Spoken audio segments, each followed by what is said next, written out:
주연절 후 네 번째 주일인 오늘의 복음 말씀은 지난 주일에 이어지는 누가복음 4장 21절로 30절입니다. 지난 주일에는 어느 안식일에 예수님이 당신이 자란 그 나사렛 회당에 들어가서 가르치시면서 이사야서 61장 1, 2절을 읽고 취임 설교를 했던 이야기를 살펴보았습니다. 그 취임 설교의 주제는 희년의 성취였습니다. 이로써 예수님이 앞으로 전개할 하나님 나라 운동의 구체적인 목표가 무엇인지가 분명하게 밝혀졌습니다. 오늘은 이에 이어지는 이야기로 예수님의 취임 설교를 들은 고향 사람들이 예수님을 환영하지 않고 배척했다는 내용의 이야기입니다. 오늘 본문을 자세히 살펴보기 전에 교우 여러분에게 꼭 드리고 싶은 말이 있습니다. 제가 매주일 설교 원고를 완성하고 교회로 오는 차 안에서 그것을 다시 한번 읽어보는데요. 읽어보면서 늘 드는 생각이 있습니다. 그것은 오늘도 지난주일하고 메시지가 똑같구나 하는 것입니다. 사실 이 생각은 제가 아주 병아리 목사일 때부터 했던 것인데요. 이것 때문에 고민이 굉장히 많았습니다. 제가 목사 안수를 좀 늦게 받았는데 그게 그래도 1994년에 받았습니다. 그래서 본격적으로 설교한데 그날 그해 받고 본격적으로 이제 설교를 하게 된 것은 부목사 시절에는 설교할 기회가 별로 없었는데 96년에 담임 목사님께서 안식년 휴가를 떠나신 관계로 제가 담임 목사를 대리해서 아마 1년 52주 중에 절반 이상은 제가 강단을 담당했던 것 같습니다. 근데 1년 동안 정말 설교하느라고 엄청 고생했습니다. 그래서 연말에 담임 목사님께서 돌아오셨을 때 얼마나 반가웠는지 모릅니다. 무엇보다도 설교의 짐을 내려놓게 된 것이 얼마나 기쁘고 감사했는지 모릅니다. 그리고 1년간 제가 고민했던 그 쌓아두었던 고민을 담임 목사님께 말씀드렸습니다. 목사님, 저는 매주일 메시지가 똑같은 것 같아서 고민입니다. 그랬더니 담임 목사님께서 뭐라고 대답하셨는지 아십니까? 왜? 일관성이 있어서 좋지 않아? 이번 주에는 이렇게 살라고 그랬다가 다음 주에는 다르게 살라고 하면 그게 말이 돼? 그거보다 100배 낫지. 이렇게 말씀을 하시는 거예요. 그래서 제가 그 말씀에 힘을 얻어서 지금까지 매주 똑같은 설교를 하면서도 버티고 있습니다. 제가 목회하고 설교할 수 있는 그 정말 원천이 홍은수 목사님의 한마디였습니다. 제가 설교 서두에서 이 말씀을 드린 것은 짐작하시듯이 오늘도 똑같은 메시지를 전하기 위해서입니다. 근데 제가 곰곰이 생각해 봤습니다. 그랬더니 저뿐만이 아니라 모든 설교자는 같은 메시지를 반복해서 전달합니다. 일반적으로 기독교의 메시지는 예수 천국, 불신 지옥이나 아니면 그 소스라고 할 수 있는, 출처라고 할 수 있는 소위 사형리라고 하는 이것을 주제 선율로 삼아서 다양한 변주곡을 전하는 것이 설교입니다.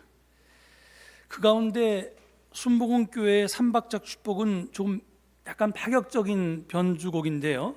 그 이유는 보통은 예수를 잘 믿으면 영원 구원을 얻는다라고 이렇게 죽은 다음에 천국 간다 뭐 이런 이야기가 주제인데 순복음교회는 이에 더해서 물질과 건강까지도 얻을 수 있다 이렇게 전하기 때문입니다.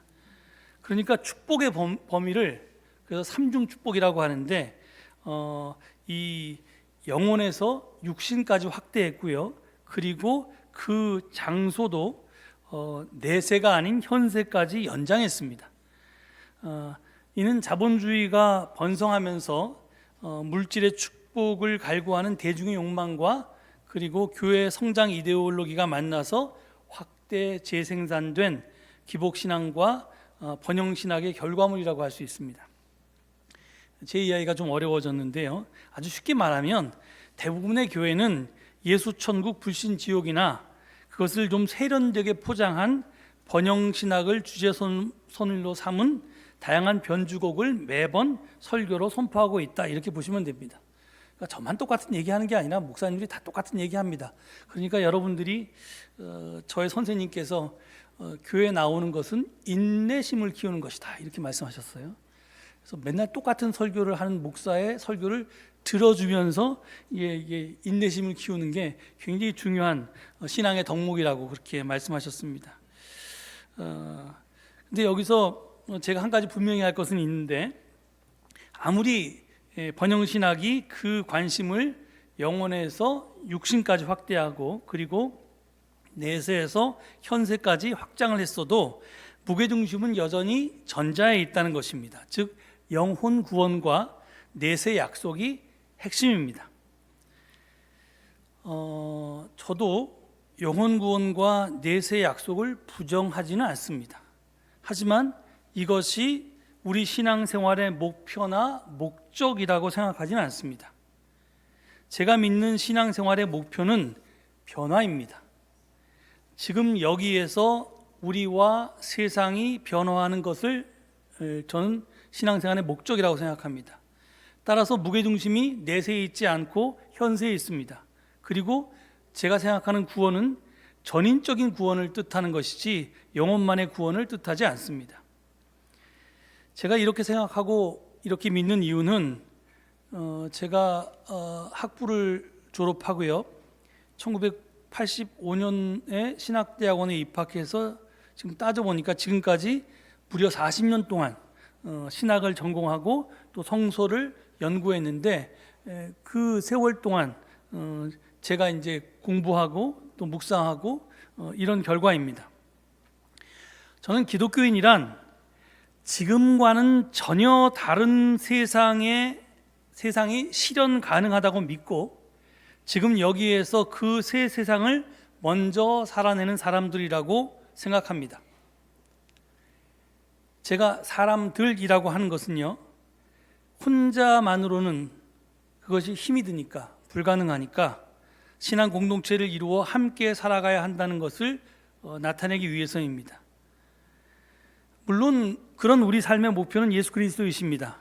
하지만 기독교의 뿌리인 유대교도 그렇고 유대교에서 갈라져 나온 기독교도 그렇고 언제나 하늘이 땅으로 내려오는 것에 관심이 있었지 땅이 하늘로 올라가는 것에 관심을 두지 않았습니다. 성경은 그렇게 얘기하는 것이 없습니다. 성서는 그 관심을 여러 가지로 표현합니다. 그래서 이 하늘이 땅으로 내려오는 것에 대해서 여러 가지 다른 언어를 쓰는데요, 지난주일 본문에서는 그것을 희년 또는 주님의 은혜의 해라고 표현했습니다.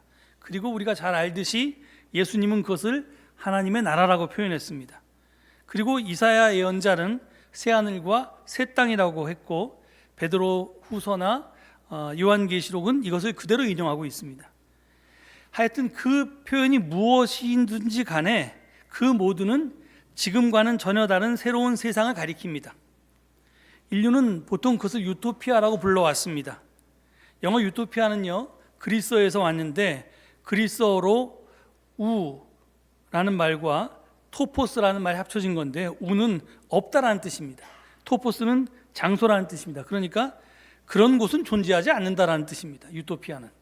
그러니까 그게 네 머릿속에서나 꿈속에서나 존재하지 현실적에서는 존재할 수 없는 이상향을 가리킵니다. 그러니까 그것은 이상일 뿐 현실에서는 존재하지 않고 존재할 수 없는 불가능이라는 것입니다. 하지만 기독교는 그 불가능 속에서의 가능을 추구해 왔습니다. 원래부터 그게 기독교 신앙이었습니다. 이게 그냥 망상이 아닌 이유는요, 그것이 전면적은 아니었지만 부분적으로나마 그 유토피아가 실현되었던 분명한 역사적 증거들이 있었기 때문입니다. 구약시대에는 사사시대의 12지파 동맹이 그랬고요, 예수의 열린 밥상 공동체나 바울의 에클레시아가 그 모델이었습니다. 우리들은 지금은 사라진 그 역사적 모델들을 지금 여기에 맞게 다시 재현해내야 합니다.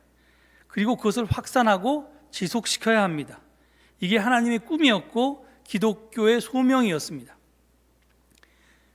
이것이 너무 힘드니까 그냥 죽어서나 가자, 이렇게 말하는 것은 기독교의 본질에서 많이 벗어난 주장입니다. 그런데 지금 현재 기독교는 그렇게 벗어나 있습니다. 왜 인류는 지금과는 전혀 다른 세상을 꿈꿔왔을까요? 그것은 당연히 지금 우리가 사는 세상에 문제가 많기 때문입니다. 정확하게 말하면 인류 문명은 태생적으로 문제를 갖고 있고 지난 1만 년 동안 그 문제가 확대 재생산되어 왔기 때문입니다. 제가 설교 때마다 자주 인용하는 존 도미닉 크로산이란 신약성서학자가 무려 88세인 재작년에 2022년에 카이사르에게 돌려주라고 하는 제목의 책을 썼습니다. 그 책에서 지금 이렇게 설명합니다. 이 화면에 보면 이렇게 되어 있죠. 문명이란 메소포타미아 지역에서 1만 년 전에 시작된 전 지구적 문화의 형태라서 우리는 메소포타미아를 장소로는 문명의 요람, 시대로는 문명의 탄생이라고 부른다. 그러나 그런 탄생에서 축하한 어린 아기는 불평등이었고 그 요람을 흔든 쌍둥이 힘은 폭력과 불의였으니 폭력이 불평등의 불의를 유지해 주었다. 그 세 부분이 점차 확대되는 경로 위에서 서로를 보장하고 보호하고 지원한 불변한 삼위일체였다. 그리고 바로 뒤에 문장이 또 이렇게 됩니다. 성서 전통은 이집트와 아시리아로부터 메데 페르시아를 거쳐 그리스와 로마로 이어진 제국주의 문명에 대해 잘 알고 있었고 그 1000년 동안 경험한 문명의 억압을 인정했고 그래서 땅 위에서 문명 이후의 시대 혹은 종말론 혹은 하나님의 통치 즉 하나님의 나라를 상상하고 기원했다, 이렇게 쓰고 있습니다. 이 인용들만 보면요, 크로사는 그가 쓴 모든 책에서 같은 결론을 얘기합니다. 어떨 때는 주기도문에 대해서 해설한 책을 쓰고요, 어떨 때는 역사적 예수에 대한 책을 쓰기도 하고요, 어떨 때는 사도 바울, 역사적 바울에 대한 책을 쓰기도 하고, 어떨 때는 창세기서부터 요한계시록까지 쭉 성서를 관통하는 그 이야기에 대해 쓰기도 하고, 복음서에 대한 이야기를 쓰기도 하고 그러는데, 모든 책에서 제가 똑같은 이야기를 하듯이 크로산도 똑같은 결론을 늘 이야기합니다. 그런데 신기한 것은 모든 책이 같은 결론에 이르는데 과정은 다 다릅니다. 그리고 그래서 이게 되게 신기한 건데요. 그래서 이번에 쓴 책도 어떻게 88살에 저런 책을 쓸 수 있나 제가 깜짝 놀랐는데 또 완전히 새로운 분야를 연구해서 책을 냈습니다. 그런데 하여튼 그 설명은 오늘 설교의 범위를 벗어나는 것이고, 제가 이 책을 읽으면서 흥미를 받았던 것은 우리의 흥미를 끈 게 뭐냐면 최근의 비상계엄 사태와 극우 기독교의 준동에 대해서 통찰을 얻을 수 있었다는 것입니다. 비상계엄 사태는 민주공화제를 절대 군주제로 후퇴시키고자 하는 것이었습니다. 그것은 로마 제국의 탄생으로, 그러니까 그것은 고대 그리스와 고대 로마가 각각 발명해냈던 민주제와 공화제가 오히려 로마 제국의 등장으로 인해서 더 민주제 이전으로, 공화제 이전으로 후퇴했던 것과 마찬가지였습니다. 이게 역사가 꼭 앞으로만 전진하는 게 아니라 뒤로 후퇴하기도 한다는 거죠. 그러니까 우리가 분명히 지금 대한민국은 민주공화국이다 맨날 이런 걸 노래 부르면서 살았는데, 이게 자기가 절대 군주인 줄 알고 자기 마음대로 뭐든지 하는 세상을 만들려고 지금 비상계엄을 선포했던 거 아닙니까? 이게 다 어디서 나왔냐? 불평등은요, 결국에는 특권을 낳습니다. 그러니까 힘을 가진 사람, 힘을 갖지 못한 사람, 하여튼 돈이 많은 사람, 돈이 없는 사람, 이렇게 되는 이게 불평등이 한 게, 세상은 당연히 불평등한데 그 불평등은 결국에는 그 가진 자가 특권을 갖게 됩니다. 그리고 그 가진 자는 특권 의식을 갖게 되죠. 특권과 특권 의식을 낳고요. 그것은 어떻게 계속 유지되냐면 사실은 폭력과 불의로서 유지됩니다. 이번 비상계엄 사태는 검찰 특권으로 무소불위의 권력을 휘두르던 사람이 대통령까지 되고, 그것을 이제 임기가 끝나면 빼앗길까봐, 또는 중간에 이렇게 탄핵이 될까봐 이 두려워서 영구집권을 시도한 것 아닙니까? 그런데 놀라운 것은 극우 기독교가 그것을 옹호하고 있습니다. 왜 그럴까요?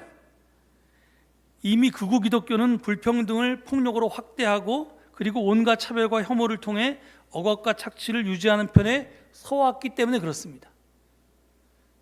그러니까 이 유대교나 기독교의 출발은 약자들의 편에 서서 그들의 하나님으로, 그들의 종교로 이렇게 출발했는데, 어느덧 기독교가 힘없는 사람들이 아니라 힘센 자의 편에 선, 그래서 그들의 이데올로기를 옹호시키는 종교로 탈바꿈해왔기 때문에 그렇습니다.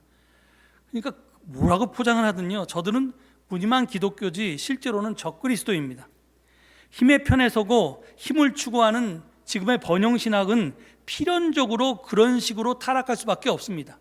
아무리 그럴듯하게 포장을 해도요, 귀에 듣기에 우리가 혹할 수는 있어도 그것의 결과는 차이가 있을 뿐이지, 그게 아주 정말 극우적인 목사님들만 그러는 게 아니라 많은 이 번영신학을 설교하는 많은 목사님들이 이번에 이 강단에서 엉뚱한 말씀들을 하시는 걸 보면, 그리고 거기에 아멘하면서 그것을 추종하는 사람들을 보면 정말 무늬만 교회지 실질적으로는 교회가 아니라는 걸 확인할 수 있습니다.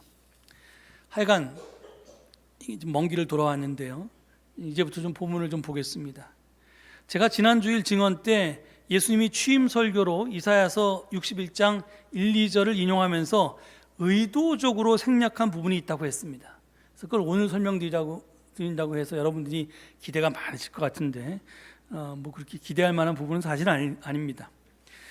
이사야는 주님의 은혜의 해와 함께 우리 하나님의 보복의 날을 언급하고 있습니다. 그런데 예수님은 그 이사야서를 인용하면서 우리 하나님의 보복의 날을 뺐습니다. 언급하지 않습니다. 이 의도적 생략은 예수님이 펼친 하나님 나라 운동의 핵심적인 특징이 무엇인지를 우리에게 가르쳐 줍니다. 그것은 다름 아닌 비폭력입니다.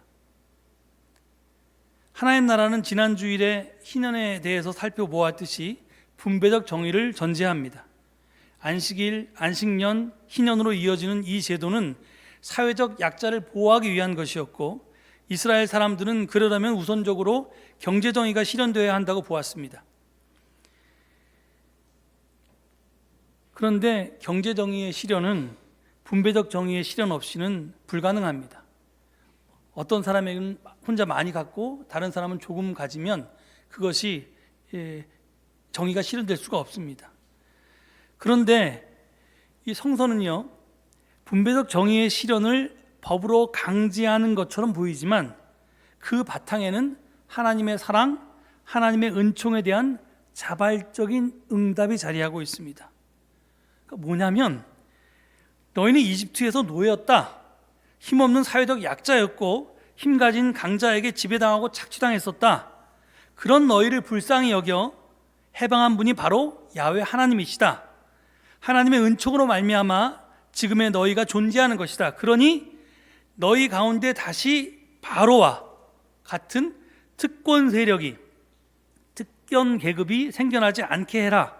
그러려면 하나님의 은총과 사랑에 감사하며 자발적으로 네가 가진 것을 나누고 이웃을 섬겨라. 이렇게 요구하는 겁니다. 이게 성경의 기본 정신입니다. 이것이 율법의 기본 정신이었고 이스라엘의 바로를 향해서 예언자들이 외쳤던 외침이었습니다. 물론 성경에는 상벌신학이 존재합니다. 잘하면 상을 주고 잘못하면 벌을 주겠다는 말씀이 분명히 있습니다. 그런데 그 처벌은 많은 경우에 폭력을 동반합니다. 하지만 예수님은 조건 없는 용서와 대자대비한 사랑을 강조하셨습니다. 우리가 잘 아는 누가복음 15장에 나오는 탕자의 비유로 알려진 이야기는 바로 이 메시지가 바로 이것입니다. 하나님은 탕자가 회개했기 때문에 용서하신 게 아니라 이미 용서하시고 기다리고 계십니다. 이렇듯 용서와 사랑은 폭력적이지 않고 비폭력적입니다. 그래서 분배적 정의와 비폭력은 같이 가고요, 보복적 정의와 폭력은 같이 갑니다. 이사야서가 말한 주님의 은혜의 해와 우리 하나님 보복의 날 중에 전자는 분배적 정의와 비폭력 전통에 서 있는 거고요, 후자는 보복적 정의와 폭력의 전통 위에 서 있습니다. 크로사는 제가 앞서 소개한 책에서 전자를 안식신학이라고 부르고요, 후자를 상벌신학이라고 부릅니다. 그러니까 예수님은 하나님의 심판은 버리고 하나님의 은혜만 택했습니다. 상벌신학 전통은 배제했고요, 성서에 있는 안식신학 전통만 택했다는 겁니다. 이 상벌신학이 뭔지는 우리가 쉽게 이해가 가지만 안식신학은 아마 여러분이 이게 뭘 말하는지 쉽게 이해가 되지 않을 텐데, 이에 대해서는 제가 다음 기회에 말씀드리도록 하겠습니다. 하여간 기독교는 예수님을 그리스도라고 고백하고 예수님을 믿고 따르고자 하는 종교입니다. 그게 유대교와 결정적으로 차이가 나는 부분입니다. 우리는 성경인이 아니고 비블리안이 아니고 크리스찬, 그리스도인입니다. 그래서 우리가 어떤 것을 결정할 때 내가 이렇게 살아야 되나 저렇게 살아야 되나 하는 것을 성경에 기준하는 게 아니라 사실은 예수님의 삶을 기준해야 됩니다. 왜냐하면 예수님이 직접 지금 제가 설명했듯이 예수님은 성경에 상벌신학도 있고 그 다음에 안식신학도 있는데 하나님의 심판도 있고 하나님의 은총과 사랑의 전통도 있는데, 지금 당신의 소명을 말씀하시면서 심판에 대한 것은 버렸고 은혜와 사랑, 희년에 대한 내용만 부각시켰기 때문에 그렇습니다. 이게 우리가 도대체 크리스찬으로서 어떻게 살아야 되는지에 대한 기준을 정할 때 굉장히 중요한 기준입니다. 오늘 본문 말씀은 예수님의 고향 마을 나사렛 사람들이 취임 설교를 듣고 예수님을 환영하지 않고 배척했다고 전하고 있습니다. 심지어는 죽이려고 했다고도 합니다. 왜 그랬을까요? 이 누가복음과 본문이 병행되는 마가복음이나 마태복음을 보면 그 이유가 고향 사람들이 예수를 너무 잘 알아서, 정말 태어날 때부터 시작해서 아주 어릴 때 자라온 모습 그걸 다 알아서 그 선입견 때문에, 편견 때문에 예수님을 예언자로 받아들이지 않았다고 그렇게 설명합니다. 그런데 누가복음은 다릅니다. 누가복음에는 마가복음이나 마태복음에 없는 이야기가 나옵니다. 그것은 엘리야 시대 사렙다 과부 이야기와 엘리사 시대 나아만 장군 이야기입니다. 이 두 사람은 모두 이방인입니다. 하나님을 믿지 않는 사람들입니다. 그런데 하나님은 그런 그들에게 기적을 일으켜서 전인적인 구원을 베풀었습니다. 배고픈 사렙다 과부에게 먹을 것을 공급했고요, 나병으로 고통받는 나아만에게 치유를 선물했습니다. 그게 그들에게 구원이었습니다. 이 이야기를 듣고 회당에 있던 고향 사람들은 모두 화가 잔뜩 났다고 합니다. 왜 그랬을까요? 마가나 마태와 달리 누가복음에서 예수님이 고향 마을 사람들에게 배척받은 이유는 하나님의 은혜만 선포했기 때문입니다. 하나님의 보복은 빼고 하나님의 사랑만 선포했기 때문입니다. 왜? 당시의 유대인들은 하나님이 유대인들에게는 은혜를 내리고 하나님을 믿지 않은 이방인들에게는 심판을 내려야 한다고 보았기 때문입니다.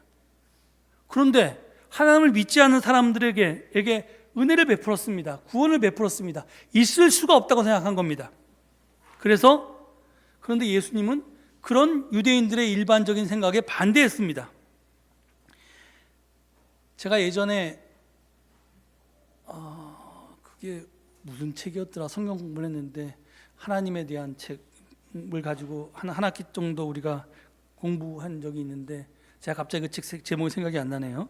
근데 거기 보면 제가 그때도 해방신학자가 얘기한 걸 소개했는데, 우리는 하나님이 심판하신다고 생각하는데 그 책에서도 하나님은 심판하지 않는다고 소개합니다. 왜?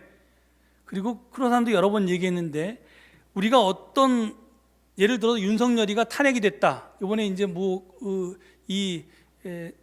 내란죄로 무기징역이나 이런 거 살게 된다 하면 그것이 하나님의 심판이 아니라는 겁니다. 그것은 자기가 한 행동에 대한 인간적인 귀결이라고 합니다. 성경에 하나님이 심판하지 않는다고 주장하는 신학자들은 하나님은 적이기 때문에 그렇다고 이야기합니다. 폭력은 언제나 대응 폭력을 결과합니다. 그리고 대응 폭력은 내가 한 대 맞으면 한 대 때리는 걸로 끝나는 게 아니라 한 대 맞으면 두 대 때리고 싶습니다. 두 대 맞으면 또 세 대 때리고 싶고요. 그러니까 폭력은 점점 눈덩이처럼 불어납니다. 그래서 폭력의 악순환은 영원히 계속됩니다. 그것을 끊는 방법은 폭력에 비폭력적으로 저항하는 것뿐입니다. 비폭력 저항은 무저항이 아닙니다. 비굴한 행동도 아닙니다. 패배는 물론 아닙니다. 선으로 악을 이기는 것입니다. 성서에는 분명히 보복하는 하나님이 등장합니다. 그래서 우리도 악에 대한 보복을 꿈꿉니다. 그래야 속이 시원할 것 같고 얹힌 것이 뻥 뚫릴 것 같습니다. 하지만 그런 보복은 일시적인 만족을 줄 수 있을지는 몰라도 지속적인 평화를 주지는 못합니다. 그것은 힘이나 무력에 의한 승리를 통한 평화, 즉 로마의 평화이기 때문입니다. 그런 평화는 불평등과 차별에 기초하고 폭력과 불의로 유지될 뿐입니다. 하지만 그리스도의 평화는 정의를 통한 평화, 사랑과 은총을 통한 평화입니다. 이 평화는 평등과 포용, 배려와 환대에 기초하고 비폭력과 정의에 의해서 유지됩니다. 우리만 그리스도인이고 실제로는 적 그리스도인인 사람들은 이번 서부지법 폭동 사태에서 보듯이 자기 주장을 펼치기 위해서 폭력을 사용합니다. 이것은 예수의 길이 아닙니다. 따라서 그리스도인이 방법이 될 수 없습니다. 이런 이유로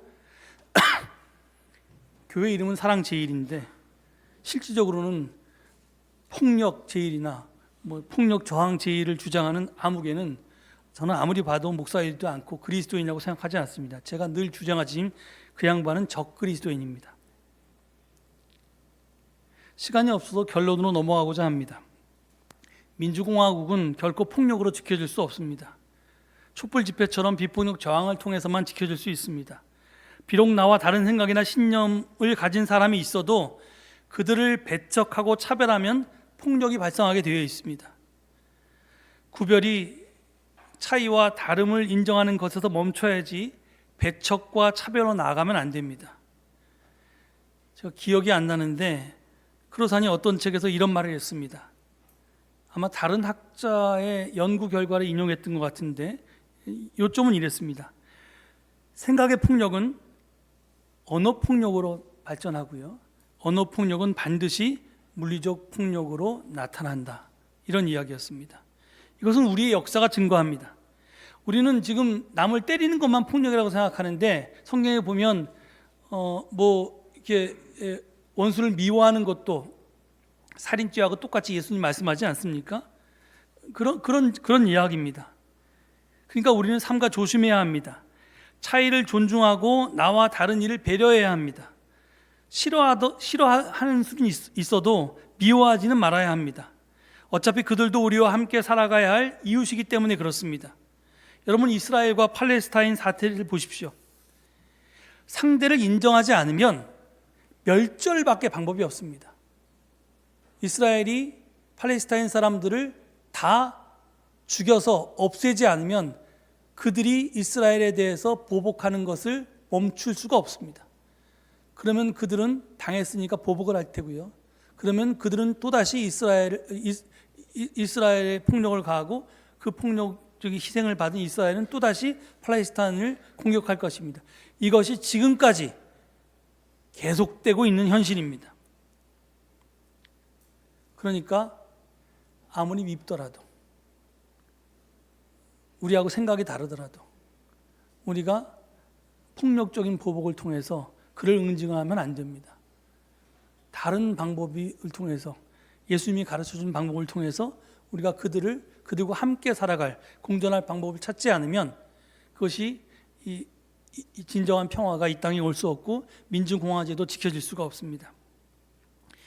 나사렛 사람들은 정통적인 생각과 전통적인 믿음에 사로잡혀서 메시아를 배척했습니다.